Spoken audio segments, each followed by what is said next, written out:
Feeling mo superhero ka? Tipong di bali nang di matulog, basta matapos ko lang tong series sa Netflix. O kaya, one more ML game na lang, promise. Ayun, umabot ka na naman ng alas 4 ng madaling araw na parang wala ng bukas. Pero ang tanong, ano ba talaga ang nangyayari sa utak mo kapag di ka nakatulog? Oo, nakakatuwa minsan. Pero teka lang, hindi ito libreng trip. Ang utak mo, hindi yan power bank na pwedeng i-charge lang habang naglalakad.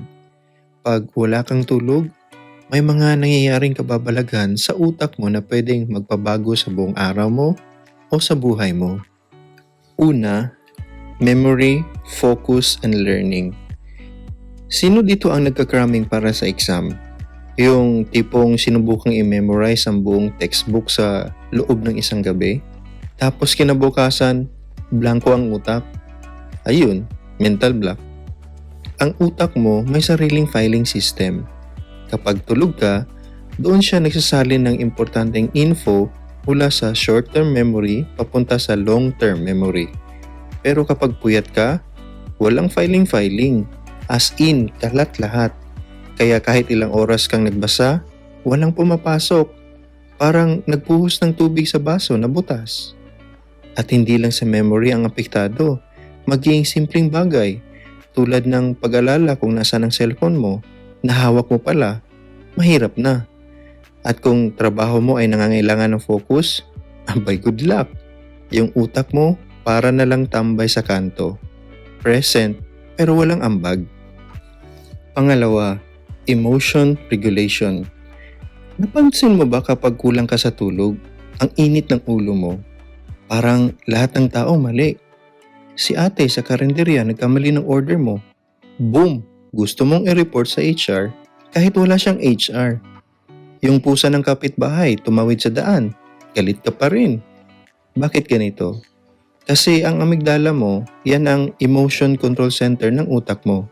Nagiging hyper kapag kulang ka sa tulog. As in, overreacting level. Lahat ng bagay big deal.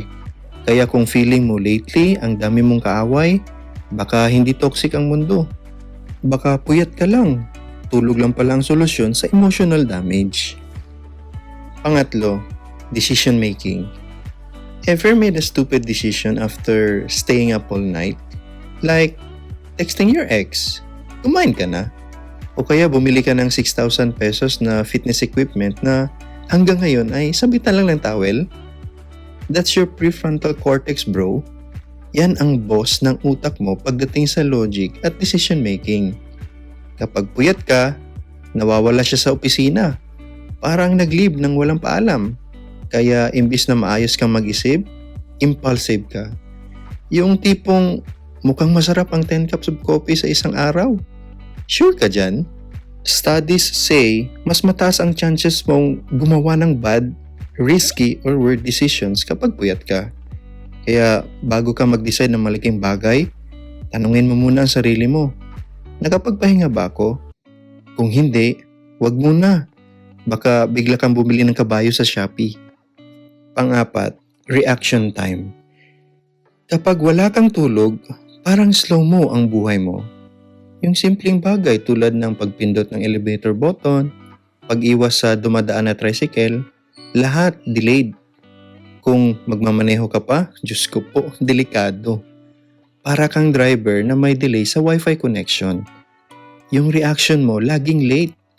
Yung sinabihan kang praning ka, pero after 10 seconds mo palang na-realize. Ayon sa studies, ang reaction time ng taong kulang sa tulog ay parang lasing. Hindi lang delikado, pwede pang ikapahamak. So kung plano mong magpuyat, make sure hindi ka magdadrive kinabukasan. Ikaw din, baka pati tricycle di mo na maabutan. Panglima, glymphatic system. Okay, ito na ang ultimate basag. Alam mo ba na habang natutulog ka, nililinis ng utak mo ang sarili niya? Oo, may sariling janitor ang brain mo. Ang tawag, glymphatic system. Kapag tulog ka, nililinis ng sistemang to ang mga dumi sa utak, kasama na ang beta amyloid na konektado sa Alzheimer's. Pero kapag nagpupuyat ka, Walang janitor, walang hugas. Para kang nag-iwan ng kalderetang may sabaw sa lababo ng 3 araw. Amoy pa lang, alam mo nang may mali. Kung paulit-ulit kang nagpupuyat, hindi nakakalinis ng maayos ang utak mo. At over time, nagbi-build up yung dumi. At hindi ito ordinaryong dumi. Ito yung klase ng build-up na pwede makasira ng mental health mo in the long run. Kaya kung gusto mong mapanatiling malinis at masiglang utak mo, wag lang katawan ang pinapahinga. Pati isip, kailangan din ng beauty rest. So, next time na tinatamad kang matulog kasi sayang ang gabi, isipin mo to. Bawat oras ng tulog ay parang investment para sa future mo. Hindi ka lang magiging sharp, mas chill at mas witty. Makakaiwas ka pa sa pag-text sa ex mo. Kaya kung gusto mong gumaling sa trabaho, iwasang umiyak sa Jollibee dahil lang sa wrong order. At maiwasan ang pag-order ng inflatable jacuzzi sa 2 a.m. Matulog ka na. At kung nakarelate ka sa kahit isang parte ng video na to, comment mo. Ako to, puyat since birth. Don't forget to like, share this with your fellow puyaters, at subscribe para sa mas maraming pang videos na nakakatawa pero may sense. Dito lang sa Himig ng Karunungan, kung saan ang talino nilalagyan natin ng tawanan.